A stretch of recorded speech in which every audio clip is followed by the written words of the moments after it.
Erev Shabbat Shalom Rabotai. We are continuing with our Mishna Yomi Masechet Eruvin. We are up to Perek Gimel Mishnah Aleph. Today's Mishnayot should be Leilu Nishmat Neria ben Svetlana Ranbaim Neriyahu ben Burcha Israelov Menuchatam Began Eden. Amen. Before we begin today's Mishnah, I would like to read the introduction to chapter 3 from the Art School Elucidated. Now the next 3 chapters discuss the laws of Techum and Eruvei Techumin. On Shabbat and Yom Tov, a person is rabbinically forbidden to go more than 2,000 amot from his residence. This limit is known as the Techum Shabbat boundary, or Techum. A person's Shabbat boundary is measured from his residence, which is defined based upon the place where he was when Shabbat began. If he was in a town, the Techum is measured from the town's limits. If he was in an isolated building, the Techum is measured from its outer walls, and if he was out in the open, his residence extends 4 amot, and the Techum is measured from that area.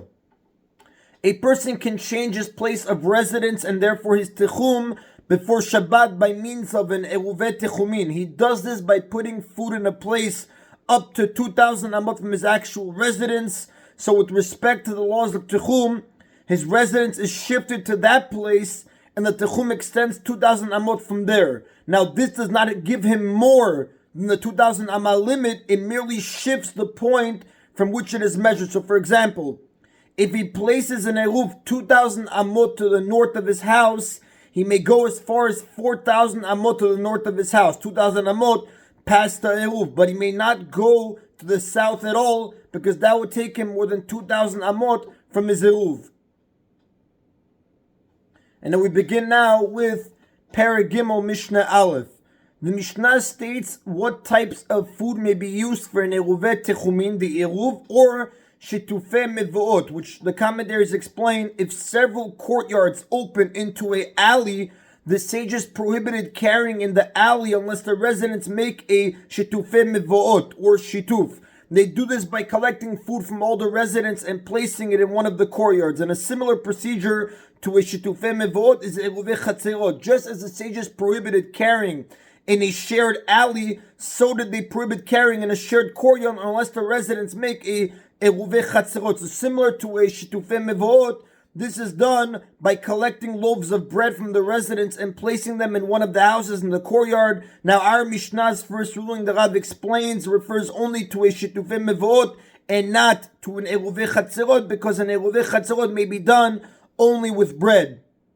So the Mishnah begins, B'chol me'arvin u'mishtatefim chutz min ha'mayim u'min ha'melach. We may make an eruv or a shituf with any type of food except water and salt, because they are not considered food. And the Rashba explains water and salt are not food because they are not served as a main course or a side dish. Now the commentaries explain both the Eruvei Techumin and the Shitufei Mevoot are based on the idea that a person's residence is the place where he keeps his food. So when a person makes an Eruvei Techumin by putting food in a certain place, that place is then regarded as his residence, so that his Techum is measured from there. So the same reasoning applies to the Shitufei Mevoot. When the residents of the Mavoi put food in one courtyard, all of them are viewed as residing in that courtyard. Since the food of an Eruv and a Shituf must establish a person's residence, only that which is considered food can be used for this purpose. Now, the Mishnah continues. Now that we mentioned one halachic matter from which water and salt are excluded, the Mishnah cites 2 others. V'akol nikach b'chesef ma'aser chutz min ha'mayim u'min ha'melach. All kinds of food may be bought with money of Maaser Sheni except for water and salt, because they do not meet the requirements set by the Torah for this purpose. Now we know Maaser Sheni, the second tithe, is one of the portions that must be separated from produce of Eretz Yisrael.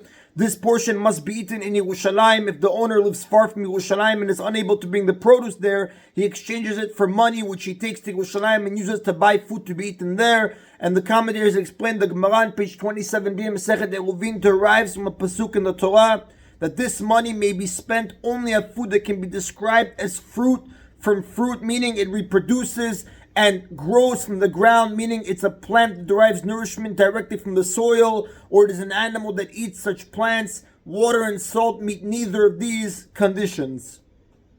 Hanoder min hamazon mutar b'mayim u'b'melach. One who vows to abstain from nourishing food is permitted to eat water and salt, because they do not provide nourishment. Now, a person we know makes a neder, a vow, is biblically obligated to keep it, as the Torah writes in Sefer Bamidbar, chapter 30, pasuk 3. But like the Mishnah tells us, if one who vows to abstain from nourishing food is permitted to eat water and salt. Now, like we mentioned above, an eruv must be made with food. So the Mishnah cites a machloket, a dispute, whether it can be made with food that is edible, but which the owner is halachically forbidden to eat.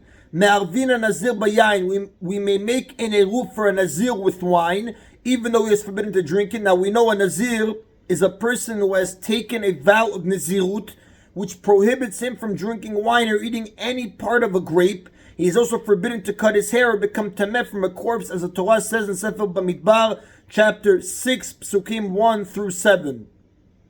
Uli Yisrael b'teruma, and for Israel, someone who is not a Kohen with teruma, even though he is forbidden to eat it. Now, although the eruv may not be consumed by its owner in these cases, it is valid because it may be consumed by other people. We know teruma is the first portion that must be separated from produce grown in Eretz Israel. It must be given to a Kohen and may be eaten only by a Kohen and the members of his household. But again, the Mishnah says we may make an eruv for Israel with teruma. Now, the owner of an eruv does not actually have to eat it, nor does he have to be halachically permitted to eat it, the Rav says. As long as it is permitted to someone, it is valid. Therefore, a Nazir can use wine as his eruv, since it may be drunk by other people, and a non-Kohen can use teruma as his eruv, since it may be eaten by a Kohen.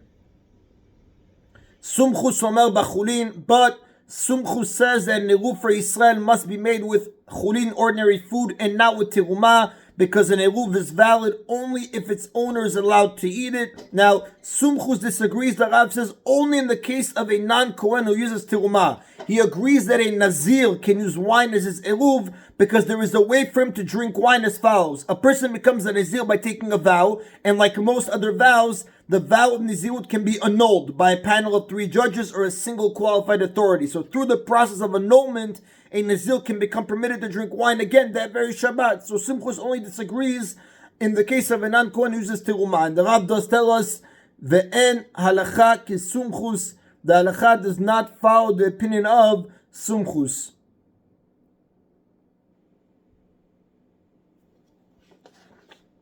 Now, besides being fit to eat, the food of an Eruvin Techumin must be in a place that the owner can access, which the commentators explain. The place of the Eruv becomes the owner's residence when Shabbat begins. If it's impossible for him to go there, it cannot be considered his residence. However, he doesn't actually have to go there. He has to have the possibility to be able to go there. So the Mishnah discusses whether a Kohen who is forbidden to become contaminated with Tumah of a corpse may put an Eruvin Techumin in a place that contains such Tumah. V'lakohen bebet haperas, and Eruvin Techumin may be placed for a Kohen in a bet haparas, which is an area that is suspected to contain human bones, because he may walk to the Eruv if he's careful not to touch any bones. So the Mishnah refers to a field in which a grave was plowed over. We suspect that the bones or bone fragments are scattered over a wide area.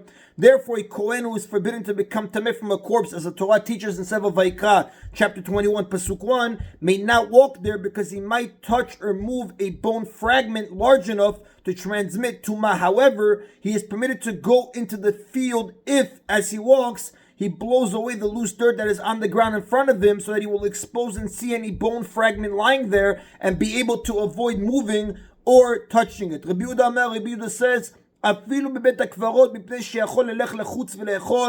may be placed even in a cemetery because he is able to go and make a partition between himself and the graves and eat the eruv. Now, one who passes over a grave contracts tumah from it. So a Kohen is therefore prohibited from entering a cemetery because he will certainly walk over a grave. The Mishnah means that a Kohen can be carried into a cemetery in a large box or similar container, which serves as a barrier that blocks the tumah from him. Now, since it is possible for the Kohen to access the Eruv, it is valid. And the Rav explains, the first Tana disagrees with Rabbi Yehuda and maintains that no one, not even a Yisrael, may put an Eruv on a grave in a cemetery, because by using it to keep his food safe, he derives personal benefit from the grave, which is forbidden. And the Rav does say, V'alacha ki chachamim, the halacha follows the opinion of the sages. And that is in Rabotai of Mishnah Aleph. Mishnah Bet now continues to discuss the Tana Kama of the previous Mishnah stated that for an Eruv, one may use food that he himself is forbidden to eat, but which is permitted to others. So in light of this rule, the Mishnah lists some foods that are valid for an Eruv and some that are not. Eruvin b'demai. We may make an Eruv with demai because it is fit for poor people to eat. The rabbis allowed poor people to eat demai without tithing at first, as the Mishnah taught us in chapter 3, Mishnah 1 of Mishnah Masechet Demai. Or with Maaser Rishon whose Tirumat Maaser has been separated, which is fit for anyone to eat. We know after separating Tirumah, one must separate a tenth of the remaining produce, Maaser Rishon, the first tithe, and give it to a Levi. However, Maaser Rishon may not be eaten until the Levi separates a tenth of it, Tirumat Maaser, which he must give to a Kohen. Once the Tirumat Maaser has been separated, the Maaser Rishon is permitted to all. With Maaser Sheni ve'ekdesh shenifdu, or with Maaser Sheni and consecrated food that have been redeemed, which are also fit for anyone to eat. Now, items donated to the temple treasury become hekdesh, sacred, so as such they are prohibited for use until they are redeemed with money, which itself then becomes hekdesh. And when Maaser Sheni and hekdesh have been redeemed, they lose their sanctity and may then be eaten by any person in any place. The Kohanim b'chala u'b'tiruma, and Kohanim as well as Israelim may make an eruv with chala or tiruma because these foods are fit for Kohanim. Chala, we know, is the portion that must be separated from dough. Like tiruma, it must be given to a Kohen and may be eaten only by a Kohen and members of his household. And this is following the view of the Tana Kama of the previous Mishnah. Even someone who is not a Kohen may use tiruma for his eruv, and the same applies for chala. The Mishnah mentions Kohanim only because they are the ones most likely to have tiruma and chala in their possession, but it equally applies to Israelim, like we learned the Tana Kama's opinion in the previous Mishnah. Aval lo b'tevel, however, we may not make an eruv with tevel. So in contrast to demai, tevel is produce that is certainly untithed, meaning it does not have not all the required portions have been removed from it, and therefore it's prohibited to consumption for everyone. Therefore, you cannot make an eruv with it. V'lo b'maaser rishon shelo nitla terumato, or with maaser rishon whose terumat maaser has not been separated. V'lo b'maaser sheni ve'ekdesh shelo nifdu, or with maaser sheni outside Yerushalayim and consecrated food that have not been redeemed, because maaser sheni is prohibited outside Yerushalayim and consecrated items are prohibited everywhere. Now, someone who wants to make an eruvet techumin does not need to put it in place himself. He can send another person to do it for him. However, not everyone is qualified to serve as a messenger for this purpose. So the Mishnah teaches, "Hasholech eruvo biyad cheresh shoteh vekatan." If one sends his eruvet techumin in the hand of a deaf mute, a deranged person or a minor. Now, a deaf mute, a person who can neither hear nor speak, is considered by the sages to be mentally incompetent because he lacks means of communication with other people. He is therefore grouped together with the deranged and minors as a person who is not legally responsible. So a transaction or a procedure that requires intent is invalid if done by any of these people because their intent is not legally effective. Moed ba'eruv, or in the hand of a heretic who does not accept the law of eruv. So, for example, a kuti or a tzedukim. Now, these groups reject rabbinic law, which includes eruvet techumin. They are invalid. They cannot make a valid eruv.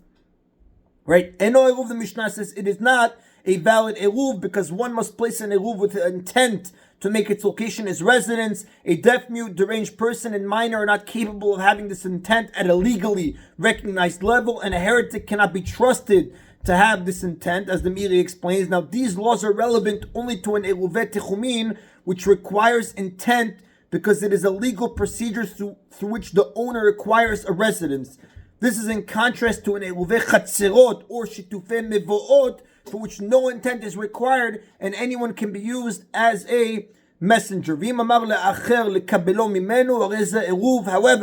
if the owner told another qualified person to accept the food from his eruv from one of these unqualified people and then place it for him, it is a valid eruv. And the commentators explain he gave the food for the eruvet techumin to the unqualified person and told him to bring it to the qualified person. He also instructed the qualified person to take it from the unqualified one and place it in his bag. Now, the eruv is valid only if the owner saw the unqualified person hand it over to the qualified one. He can then assume that the qualified person placed it properly. And that is in Rabotai today's Mishna Yomi. Everybody should have a Erev Shabbat Shalom. Baruch Adonai Leolam. Amen v'amen.